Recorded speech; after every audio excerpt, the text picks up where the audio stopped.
Hey, how are you this morning? Welcome to Coffee with Connie. I'm Connie Fuksa. Hope you guys are having a fantastic start to your day and the beginning of your week and the beginning of April.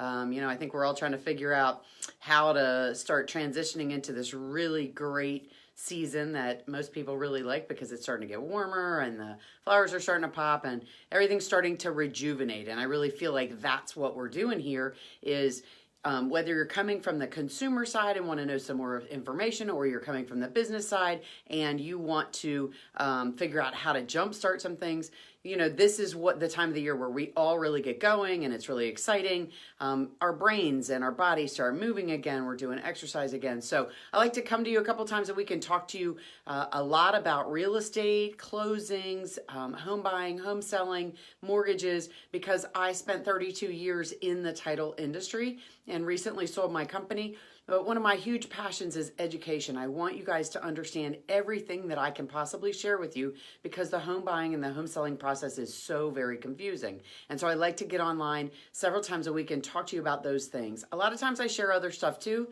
business things, personal growth information, all of that kind of thing. But my true passion is to get you information so you understand the home buying, home selling, closing process. Hey there, good morning, Angela. How are you this morning?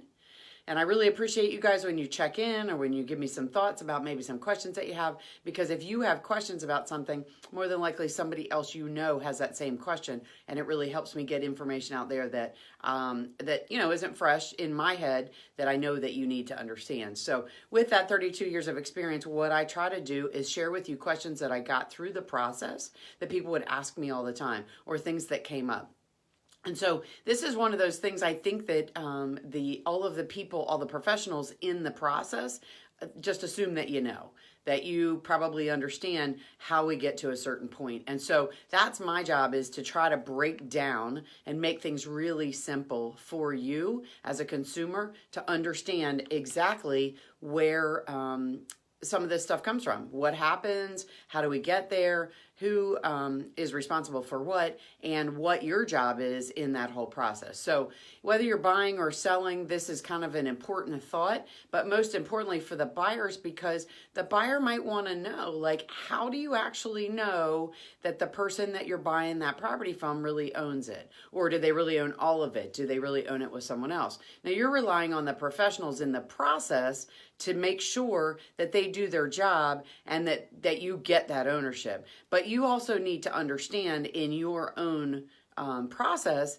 how it gets there, so that you can be on the lookout for things that maybe aren't exactly right. Remember, not everyone that is working on your process may know all the pieces, and so there may be something out of line that maybe looks a little strange to you. And so I want to encourage you to always ask questions and always be sure that you understand what the process looks like and maybe what's going on, not afraid to ask when it's respect to things that you're buying or you're selling. Hey there, big brother, how are you?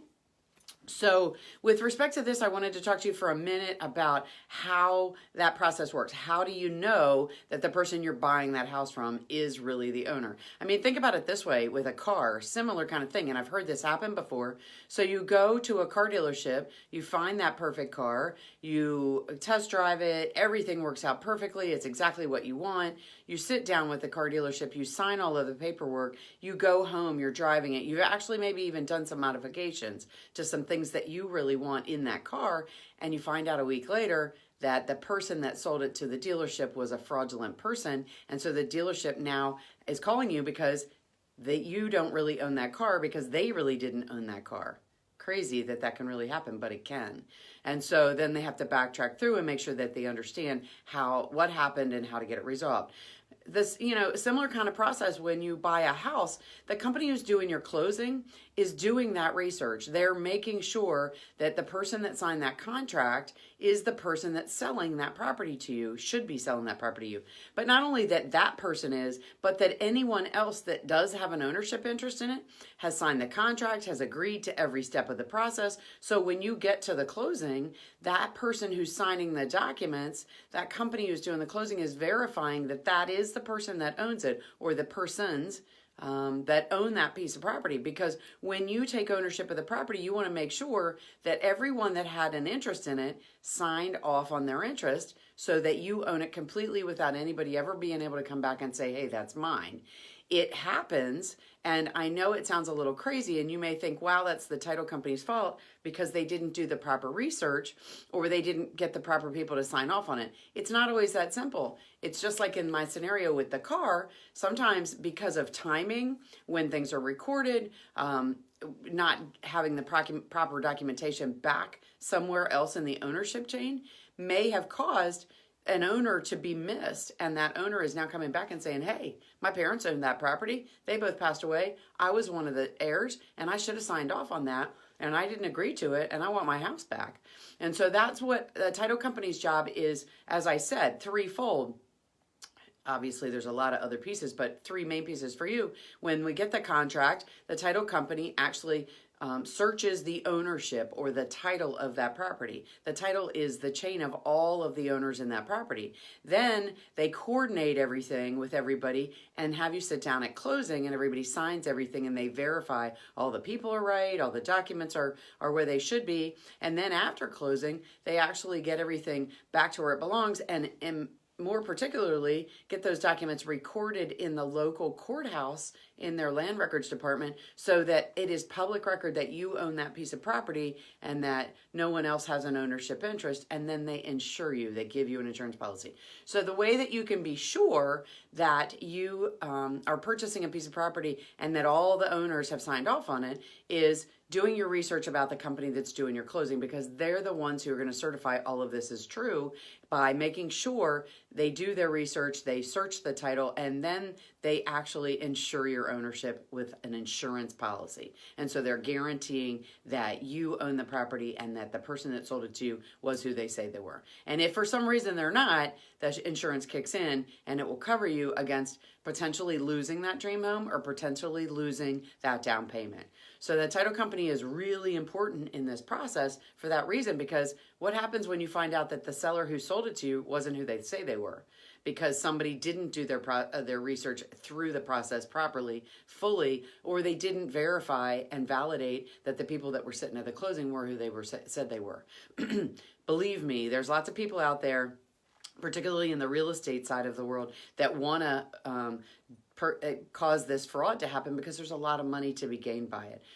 This is a big investment with mortgage company moving money, the title companies moving money around. And so there's a big investment with a lot going on and a lot of money involved in the process. So as you have questions, I bring these things up because I want you not only to trust the process, but I want you to ask questions. I want you to understand that you feel comfortable what's going on. I don't think you need to understand every nuance of the process, but if you don't understand something, I want you to ask questions. Those people doing that paperwork for you are not smarter than you. They just have different knowledge and they're there to help you. That's their job. And that's what they're supposed to do, is to protect you, just like the realtor is supposed to run through and make sure that the contract's done correctly and that they are walking you through the beginning process, doing all the research, finding the right home for you, and making sure that all the pieces fall together. Then they pass it off to the mortgage company and say, hey, now you're going to do the mortgage, and the mortgage is very important. Their job is to make sure that the property is the right property they want to loan against, that the value is right, that your credit is good enough to repay the loan, and to make sure that the value in the home is there so they're not loaning more than the value of the home. And then the title company is making sure that your ownership is protected and guaranteeing you and the lender that you'll never have a problem with that ownership. So making sure who owns it is the title company's job, but I'm encouraging you to ask questions at every level. And if something doesn't seem right, you went out and looked at the house and different people were there pretending to be owners, or maybe they really were the owners, you need to speak out and say something to somebody. If something doesn't make sense or doesn't sound right, you need to ask questions. Even, as simple as I've told you guys before, I sold my company previously, but I had recently, but I had owned that for a long time. So I understand a lot of these concepts. We are looking at purchasing another piece of property, and it had a nuance to it that I understood, but the process didn't happen exactly like I would have expected it to. So I asked the questions. And I understand it well enough to ask those questions. So I want you guys, if you don't understand something, to reach out and ask questions. That's my whole goal. I want you to get educated. That's really my passion. So if I had anything in my world to be able to do over the next rest of my life. It is to make sure that everybody across the country understands what a title company does and why it's so important to understand, and why you should interview, have a discussion, and know what they do, because they're protecting the ownership and the thing that you own that's the most valuable thing that you own. So that's my little 2 cents for today. I really appreciate you guys taking the time to tune in. Hopefully I gave you something to think about. The other thing I really want you to do is constantly check up on my website or sign up for emails. I promise not to spam you, but we're constantly putting new information up there, www.conniefuksa.com, and I'm just loading information up there so that you guys can get resources, understand what's going on, ask private questions, but if you sign up for the email list, you won't miss any of it. So I hope you guys have a fantastic day. My job is to educate you and help title companies grow, coach them to be stronger, better at team building, better at helping you customer service wise, and to help people with leadership and team building through coaching experiences that I have. So I hope you guys have a fantastic day. Be on the lookout for all that good information. Thank you for tuning in to Coffee with Connie. I'm Connie Fuksa. Hope you guys have a fantastic day. Hit that share button below for me too. Talk to you soon. Bye-bye.